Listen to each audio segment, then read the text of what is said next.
Siinä on Tunturilammen harjus. Ja tuolla se lampi, mistä se tuli. Luonnon äärellä nautittua ateriaa ei päihitä mikään. Uskallankin väittää, että monen reissun kohdat on koettu ruokalautasen äärellä.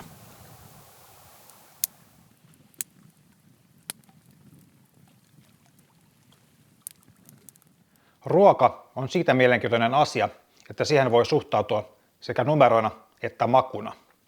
Erämaassa liikuttaessa, etenkin kävelen, kulutetaan jonkun verran kaloreita, joten ruoassa olevalla energiamäärälläkin on merkitystä. Ideaalitapauksessa ruoan maku ja energiamäärä kohtaavat sopivalla tavalla.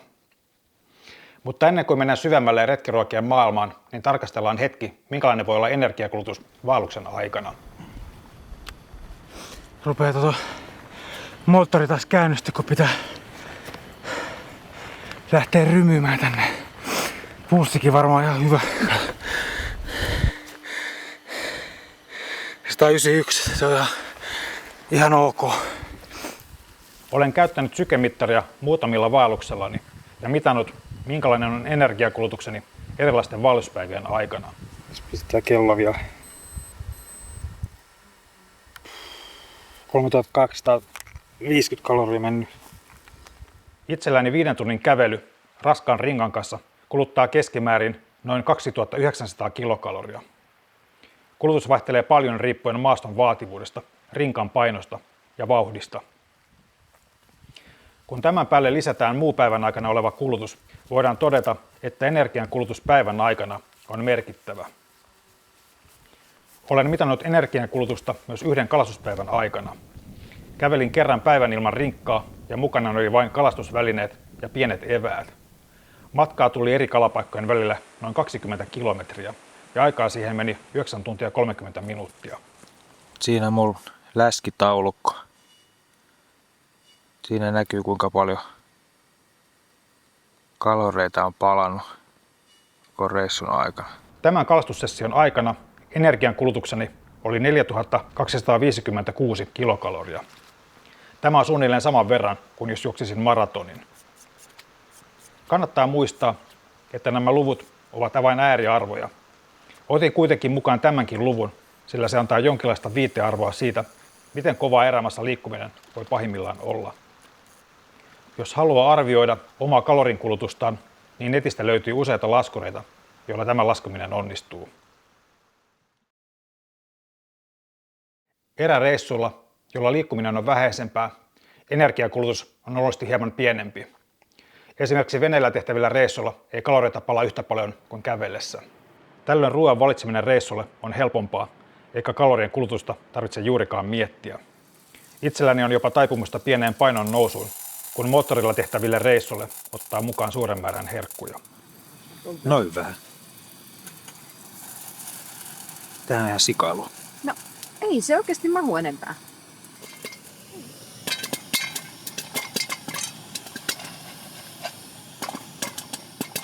Otetaan vielä loppuun esimerkki ruoasta saatavalla energiamäärällä, silloin kun päivän aikana syödään 4 kertaa ja käytetään pelkästään valmisaterioita. Tässä listattuna päiväannokset ja niiden energiamäärät. Tällä ruokamäärällä ruokien painoksi tulee päivässä 763 grammaa ja niissä on energiaa 2292 kilokaloria. Esimerkin energiamäärä ei riitä kattamaan vaelluspäivän tai edes löysän eräretken energiatarvetta. Mukaan kannattaisi ottaa erilaisia energiapitoisia välipaloja. Ehkä jopa pari ylimääräistä ateriaa päivää kohden. Suklaakakku. Suklaaminttukakku. Oliko sen semmonenkin? Joo. Miksi me semmonen otettiin? No, ne kuuluu niihin aina. Ne mintutkin. Niin. Hyvin paisuu. Kaminaaralla tulee pikkuhiljaa. Katsotaan mitä tapahtuu. Pähkinät ovat hyvä esimerkki hyvästä ja energiapitoisesta välipalasta. Esimerkiksi Rainbow-pähkinäsekoituksessa on pahaenteisesti 666 kilokaloria. Ja proteiinekin siinä on 18 grammaa 100 grammaa kohden.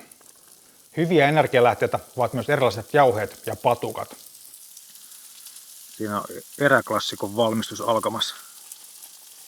Pyttipannua. Ruokien ja energia-arvojen miettiminen voi mennä jossain vaiheessa myös stressaavaksi.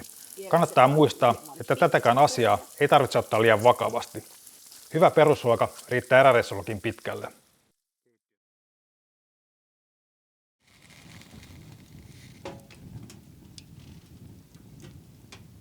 Tuore, energiapitoinen ja laadukas ruoka on jokaisen eräreissun edellytys. Eräreissulla joutuu miettimään paitsi ruoan laatua, mutta myös sen puhtautta, säilyvyyttä sekä painoa. Lämpimässä ruoka pilaantuu herkästi ja etenkin pitkillä reissulla joutuu miettimään paljonkin, minkälaisia ruokia voi ottaa mukaan. Kevät ja syysilmat ovat luonnollisesti helpompia ruoan säilyvyyden suhteen. Monesti keväällä ja syksyllä liikutaan lähes jääkaappilämpötiloissa. Tällöin mukaan voi ottaa, mitä vain jaksaa mukanaan kantaa. Monesti ainoa tapa saada tarpeeksi ruokaa mukaan on kuivata se. Kuivattu ruoka on huomattavasti kevyempää ja säilyvämpää kuin tavallinen märkäruoka, joten se ratkaisee monta vaellusruokaan liittyvää ongelmaa. Hyvin lämmössä säilyviä ruokia ovat kaikki kuivatut ruoat. Esimerkiksi riisi, puuro ja vaikkapa soijarouhe kestävät hyvin pakottuna minkä tahansa eräreissun. Nämäkin ruoat saa toki pilaantumaan, jos niihin pääsee esimerkiksi säilytyksen aikana kosteutta. Kuivatun ruoan käsittelyssä kannattaa siis olla huolellinen. Hyviä kuivaruokia löytyy kaupoista onneksi paljon. Puurojen päälle saa esimerkiksi erilaisia kuivattuja kiisseleitä ja kuivatusta maidosta saa puuroon lisää makua. Valmis pastat ja padat ovat myös hyvä pohja monelle helpolle eräaterialle. Helppo ja ihan ok. Erilaisissa tölkkeruissa on erinomainen säilyvyys. Tölkkeruokien huono puoli on kuitenkin niissä oleva paino, jota etenkin vaeltajalle on monesti liikaa. Sen takia vaeltajalle kuivattu ruoka on huomattavasti parempi vaihtoehto. Voi ja rasva ovat monen maukkaan eräaterian selkäranka. Voi kestää onneksi melko hyvin lämpöä ja sitä voi käyttää jopa kesävaelluksilla. Voi kannattaa pakata tiiviisti ja kovaan rasiaan, sillä hellesäällä se sulaa helposti pehmeäksi. Voita kannattaa retkellä vaalia. Se kannattaa säilyttää niin viileässä kuin pystyy. Tämä tarkoittaa, että voin voi laittaa esimerkiksi kattilan ja tehdä sille vedenrajaan pienen itse tehdyn jääkaapin. Vesi on yleensä ilmaa viileämpää ja voi pysyä kovana vedenrajassa. Tämän oman jääkaapin voi tehdä myös kivenkoloon tai vähän maan alle. Voi kannattaa tämän takia pakata rasiaan, jossa on varmasti tiivis kansi. Kävelyjen aikana voi kannattaa pitää syvällä rinkan sisällä, jossa se on suojassa auringon paisteelta. Esimerkiksi tummanvärisen rinkan pinta lämpenee melko paljon suorassa auringon paisteessa. Sen takia voirasiaa ei kannata pitää rinkan päällimmäisenä. Reissuun lähtiessä kannattaa siis miettiä tarkkaan, minkälaista ruokaa ottaa mukaan. Pitkälle reissulle ei kannata ottaa mukaan kovin paljon helposti pilaantuvia ruokia. Jos mukana on nopeasti pilaantuvia ruokia, ne kannattaa syödä ensin pois. Ruoat kannattaa myös kypsentää hyvin.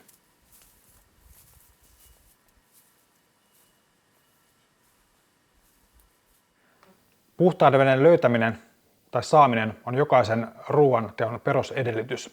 Ilman puhdasta vettä ruoanteko ei onnistu, juomisesta puhumattakaan. Lapissa, etenkin kaukana ihmisasutuksista, veden laatu on yleensä niin hyvä, että vettä uskaltaa juoda suoraan järvestä tai purosta.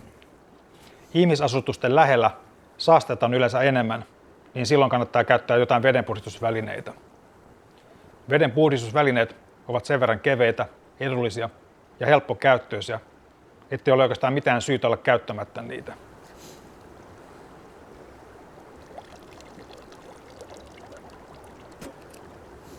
Yleensä eräreissulla tarvitsee ainakin 4 kunnollista ateriaa sekä muutaman välipalan. Kaupoista löytyy nykyään aika paljon erilaisia valmisruokia, jotka ovat hyvä pohja monelle hyvälle eräaterialle. Parempaa ja omalle maulle sopivampaa ruokaa saa tekemällä ruoat itse. Itse tehdyt retkiruoat voivat myös olla helppoja, jos niin haluaa. Esimerkiksi valmispastoja on helppo jatkaa vaikka nuudeleilla ja kuivatulla jauhelihalla.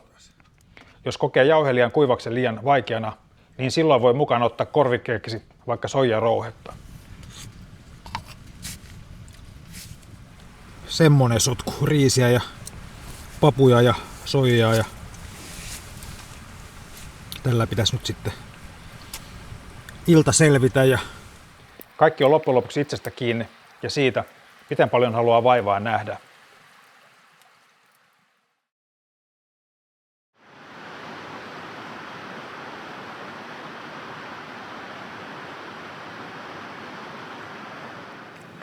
Ruisleipä voilla ja taimen.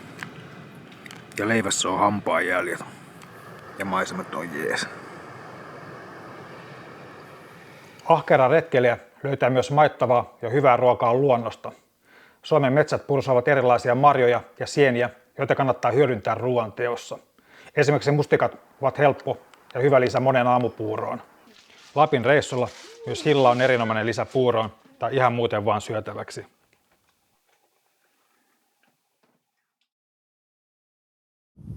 Tämmöisenä ryppäinä niitä löytyy.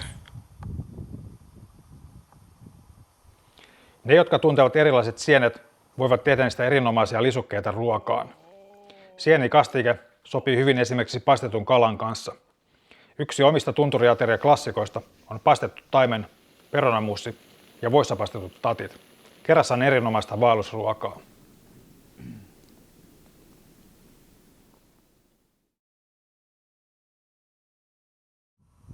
Ruoanteko taas edessä. Nyt vedetään ihan perussettiä. Tex-Mex-pataa ja laitetaan makaronia. Minkä nyt pois. Ja sitten kuivattuu jauhelihaa. Ja sitten mä laitoin sinne pataan kuivattuja sieniä. Ruoan kuivaaminen on usein vaeltajalle ainoa tapa saada mukaan tarpeeksi hyvää ja laadukasta ruokaa. Onneksi kuivaaminen on helppoa. Kuivaamisen perusperiaate on, että ruoasta poistetaan lämmön avulla ylimääräinen neste. Lopputuloksena on hyvää ja maittavaa eräruokaa. Ruoan kuivaamisen voi tehdä monella tavalla.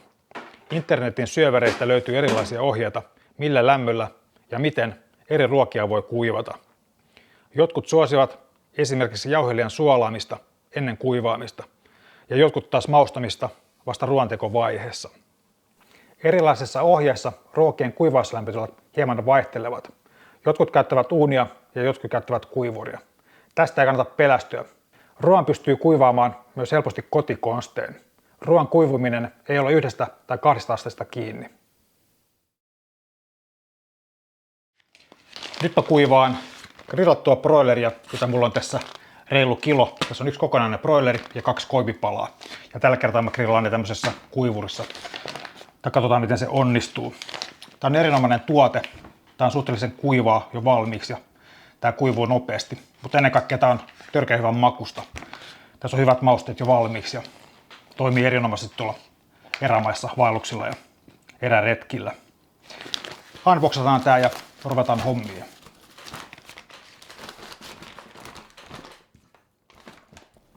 Tästä saa hyviä tämmöisiä suikaleita tehtyä. Nämä kuivuu sutkot nopeasti. Mitä pienempiä tekee, niin sen paremmin tai nopeammin ne kuivuu. Nyt tää koko kana sitten suikaloidaan tonne. Otan eka noin lihat tuolta ja sitten teen vielä pienemmiksi hetken päästä. Hyvän näköistä tavaraa. Näin mä vetäsen vielä pienemmäksi sitten jossakin välissä. Mutta eka mä pistän tuohon kaiken käyttökelpoisen lihan. Nyt on ensimmäinen vaihe suoritettu ja käyttökelpoista kamaa on tämän verran. Täällä on vielä tosi isoja paloja, mutta mä teen nää vielä pienemmäksi suikaleiksi, se kuivuu nopeammin. Sen jälkeen kun mä oon suikaloinut sen, niin sit mä laitan ne tänne ritelän päälle ja sit se menee kuivuun. Nää on nyt 2 tuntia kuivunut nää. Tästä näkee jo, että ihan hyvin on kuivunut ja hyvin edistyy tämä tuotos. Ja jos vilkaistaan tätä tasoa, mikä äsken oli päällimmäisenä, niin täällä näkee, että nämä on pikkasen vielä raakoja. Ei ole niin kuivan näköisiä kuin nämä muut. Sen takia näitä on hyvä tässä vaihdella, että ne kuivuu tasaisemmin. Ton verran tuli 1 kuivurillinen kanaa.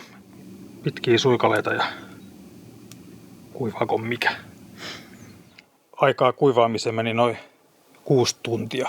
Sitten ei muuta kuin erämaa.